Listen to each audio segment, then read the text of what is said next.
Salut, c'est Paul. Si tu me suis depuis quelques temps, tu dois savoir que de mon côté, mon domaine de prédilection, c'est plutôt tout ce qui concerne le Forex. Mais à côté de ça, quand on pense robot de trading, très souvent, la première image qu'on a en face, c'est crypto-monnaie. Et pourtant, de mon côté, ce n'est pas du tout ce que je fais. Du coup, aujourd'hui, on va regarder pourquoi ça.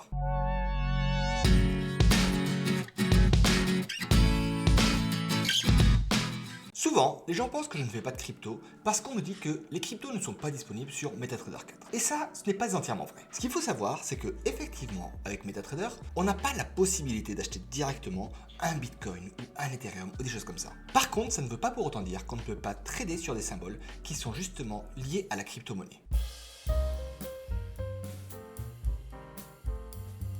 En fait, pour faire ça, ce qu'il te faut, c'est tout simplement avoir un courtier qui propose ces symboles en question. Ici, par exemple, je suis sur donc IC Trading.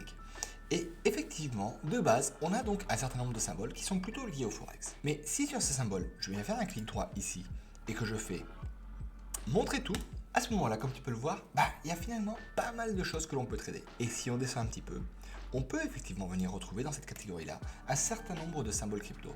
On a par exemple le BTC, on a l'Ethereum, le Litecoin, et si on descend, on peut également en trouver d'autres, comme l'ADA ou d'autres. Ce que ça veut dire, c'est que oui, on a la possibilité de venir trader sur ces cryptos.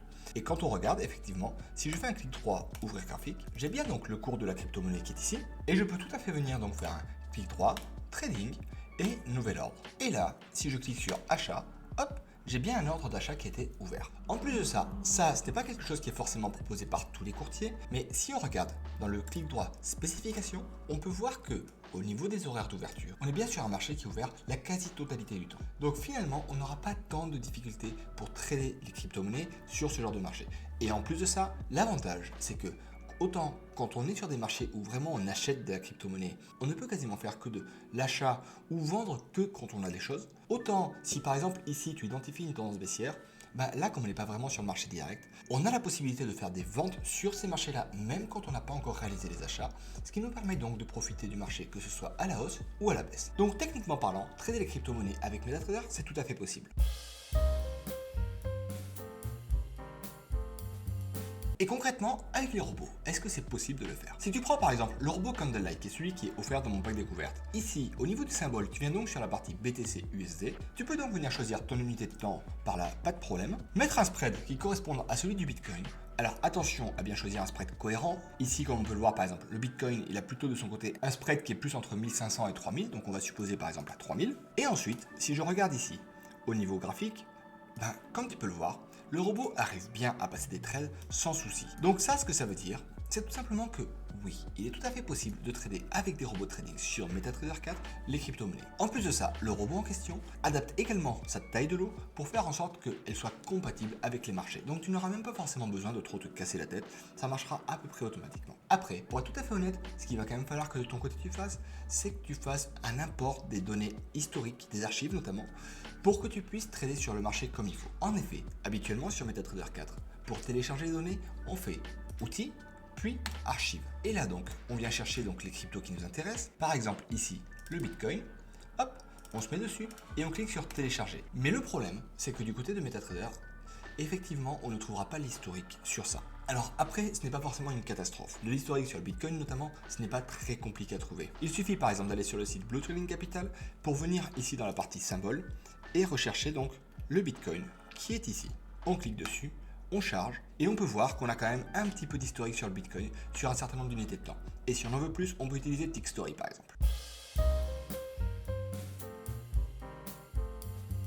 En fait, ce qu'il faut bien comprendre avec les robots de trading, c'est que ce ne sont pas des lecteurs de marché parfaits qui vont identifier tout ce qui va se passer à l'avenir. Ce n'est pas leur objectif. Leur objectif, c'est tout simplement de réussir, notamment grâce aux optimisations, à trouver des schémas qui vont être plus ou moins reproductibles dans le temps parce qu'ils auront été déjà validés par le passé. Et donc, globalement, pour trouver ces schémas, ce qu'on va faire, c'est qu'on va effectivement faire des optimisations plus ou moins longues, dans lesquelles on va faire varier un certain nombre de paramètres pour faire en sorte de trouver un certain rythme sur les marchés. Et donc, avec ça, on va donc adapter nos points d'entrée, l'agressivité des robots et toutes les choses comme ça. En général, sur le Forex, on a un rythme qui est quelque chose d'assez reproductible, avec des manières de faire des hauts et des bas qui vont finalement se retrouver de manière assez répétitive, et grâce à ça, on va pouvoir profiter de ces fluctuations. Si par exemple on regarde en daily un GBP USD, on peut voir que globalement, on a donc effectivement des variations au bas, avec des décroissances qui ont quand même des rattrapages au milieu qui nous permettent normalement de sortir correctement en cas de souci, et très souvent des périodes de range qui fonctionnent comme ça. Par contre, si jamais on vient regarder par exemple un Bitcoin, le souci qu'on a, c'est ça. En 2017, là, on était sur des données qui n'avaient presque pas de variation par rapport à ce qu'on a aujourd'hui. Puis petit à petit, on a eu effectivement donc une première sortie, et ensuite c'est redescendu. Ça nous a refait donc des graphiques qui sont très plats, très calmes, et ensuite on a eu donc une nouvelle ressortie, et là tout à coup ça a explosé de manière forte, pour ensuite redescendre de manière rapide, puis remonter de manière forte pour redescendre, venir re-ranger un peu ici et remonter un petit peu.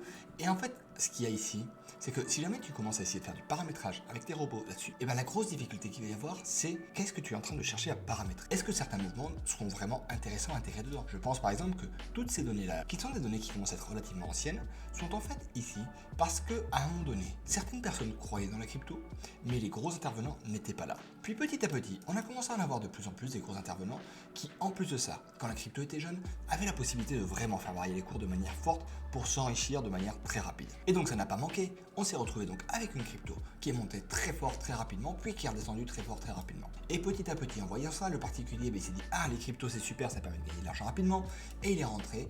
Et du coup, en fait, le souci qu'on a ici, c'est que les quelques années d'historique qu'on a sur cette crypto-monnaie sont en réalité très compliquées à analyser parce que on se retrouve avec plein de phases différentes. La naissance de la crypto, suivie du professionnel qui rentre à l'intérieur, avec du particulier qui rentre dedans également et qui tente juste de profiter des fluctuations, puis des premières claques qui font que pas mal de monde sort et plein de choses comme ça. Et donc techniquement, en fait, quand tu mets ton robot dessus, lui, il ne sait pas ce qu'il fait.